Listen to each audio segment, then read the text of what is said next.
राजस्थान में विधानसभा चुनाव को लेकर पहले से घमासान चल रहा है। भाजपा में 41 दावेदारों की सूची जारी होने के बाद बगावत के सुर भी सामने आ रहे हैं। जिनके टिकट कटे हैं वो खुलकर मैदान में उतरने की बातें कर रहे हैं, ख़ास तौर से निर्दलीय चुनाव लड़ने की बातें कर रहे हैं। और ख़ास तौर से जिनके टिकट कटे हैं वो ज़्यादातर दावेदार वसुंधरा राजे के नज़दीकी माने जाते हैं, उनके वफादार नेताओं में वो शामिल हैं। और ख़ास तौर से जिनके टिकट कटे हैं उसको लेकर कहीं न कहीं वसुंधरा राजे भी नाराज़ हैं। वसुंधरा राजे सिंधिया ने social media platform Facebook page और ट्विटर दोनों में अपनी प्रोफाइल बदल दी है, जिसमें अकेले उनका खुद का फ़ोटो लगा दिया है। कहीं न कहीं उसमें से भगवा रंग था वो साइड हो गया है और उसकी जगह नीला रंग ले आए हैं।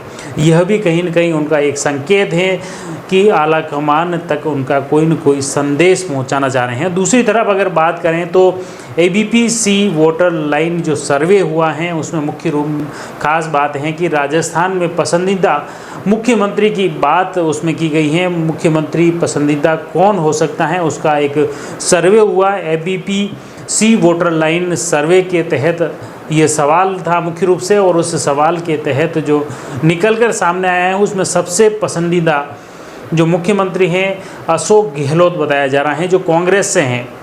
उनके 34% उनको वोट मिला है। इसके अलावा दूसरे नंबर पर जो नेता आया है पसंदीदा मुख्यमंत्री के तौर पर वो है वसुंधरा राजे, जो भाजपा से हैं और उनको सबसे पसंदीदा माना गया है। उनको 22% वोट मिले हैं। इसके अलावा जो नेता आता है सचिन पायलट, वो वापस कांग्रेस से हैं, उनको 18% वोट मिले हैं। उसके बाद गजेंद्र सिंह शेखावत जो जल शक्ति मंत्री हैं उन्हें पसंदीदा मुख्यमंत्री के सर्वे में शामिल किया गया, उन्हें 10% वोट मिले हैं। और इसके अलावा जो नाम चल रहा है राज्यवर्धन सिंह राठौड़, उन्हें जो वोट मिला है इसमें 7% वोट मिला है। और इसके अलावा अन्य जो कोई भी मुख्यमंत्री हो उसको 9% वोट मिले हैं। इस तरह इन जो ये सर्वे में है, इस सर्वे में देखा जा सकता है कि कहीं न कहीं भाजपा की तरफ से देखा जाए तो वसुंधरा राजे ही सबसे पसंदीदा नेता हैं, पसंदीदा मुख्यमंत्री हैं लोगों के। और दूसरी तरफ कांग्रेस की बात करें तो कांग्रेस में अशोक गहलोत को सबसे पसंदीदा मुख्यमंत्री माना गया है। ऐसे में कहीं न कहीं जिस तरह से भाजपा में हाईकमान द्वारा वसुंधरा राजे को साइडलाइन करने के जो प्रयास किए जा रहे हैं उसमें कहीं न कहीं यह सर्वे रिपोर्ट एक बड़ी चोट है। इस सर्वे रिपोर्ट के अनुसार राजस्थान में वसुंधरा राजे के बगैर भाजपा की घड़ी आगे चलाना मुश्किल है। इस सर्वे में यह दावा किया जा रहा है कि वसुंधरा राजे CM हैं, उनके जो फॉलोअर्स हैं, आम लोगों की बात करें या जो नेताओं की बात करें, उस नेताओं में भी उनके बहुत ही ज़्यादा पावर वो रखती हैं, उनके समर्थक ज़्यादा नेता हैं। और उनको कहीं न कहीं साइडलाइन करना भाजपा के लिए नुकसानदेह भी साबित हो सकता है। ये बात इस राजनीति के गलियारों में भी काफ़ी चर्चा में का विषय बनी हुई है। और आपको बता दें कि जो पहली सूची जो भाजपा द्वारा हाईकमान द्वारा जारी की गई 41 की ये सूची थी, उसमें मुख्य रूप से 7 सांसदों को मैदान में उतारा गया है। राजसमंद सांसद दिया कुमारी उसमें शामिल हैं। इसके अलावा राज्यवर्धन सिंह राठौड़ शामिल हैं, देवजी पटेल उसमें शामिल हैं। तो इस तरह 7 सांसदों को टिकट दिया गया है। और ख़ास तौर से जो 41 की जो सूची है, 41 में से 40 सीटें ऐसी थी जहां पर भाजपा पिछले 2018 के चुनाव में हारी थी।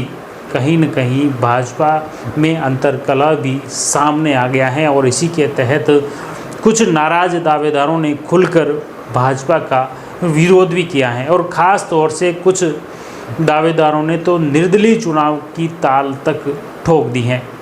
अब ये दूसरी सूची आने का इंतज़ार है। फिलहाल वसुंधरा राजे ने चुप्पी साध रखी है, लेकिन कहीं न कहीं उनका जो गुस्सा है अप्रत्यक्ष तौर पर राजनीति के गलियारों में यह चर्चा है कि वसुंधरा राजे ने गत दिनों अपने सोशल मीडिया के अकाउंट हैं X और फेसबुक दोनों जगह प्रोफाइल में बदलाव कर दिया है, जिसमें कहीं न कहीं हाईकमान को यह संदेश पहुंचाने का प्रयास किया है कि उन्हें दरकिनार किया गया तो उसका खामियाजा भाजपा को भुगतना पड़ सकता है। अब ये तो आने वाले वक्त में भाजपा किसे तवज्जो देती है, जो टिकट वितरण होता है उसका क्या नतीजा रहता है, ये तो आने वाला वक्त बताएगा। भविष्य के घड़ती की बात है, लेकिन फ़िलहाल जो हालात बने हुए हैं राजस्थान में भाजपा के, ख़ास तौर से राजनीतिक गलियारे में यह काफ़ी चर्चा है कि हाईकमान द्वारा राजस्थान में वसुंधरा राजे को कहीं न कहीं दरकिनार करने की कोशिश की जा रही है। हालांकि प्रत्यक्ष तौर पर किसी भी हाईकमान के नेता ने यह बात नकारी है और यह बताया है कि यह सिर्फ और सिर्फ सोशल मीडिया की उपज बताया है। जो भी राजनीतिक गलियारों में जो चल रहा है, जो बातें हो रही हैं, जो चर्चाएं हो रही हैं, वही आप तक पहुंचाने का प्रयास कर रहे हैं। आप जुड़ी रहिए जयवर्धन न्यूज़ के साथ। धन्यवाद।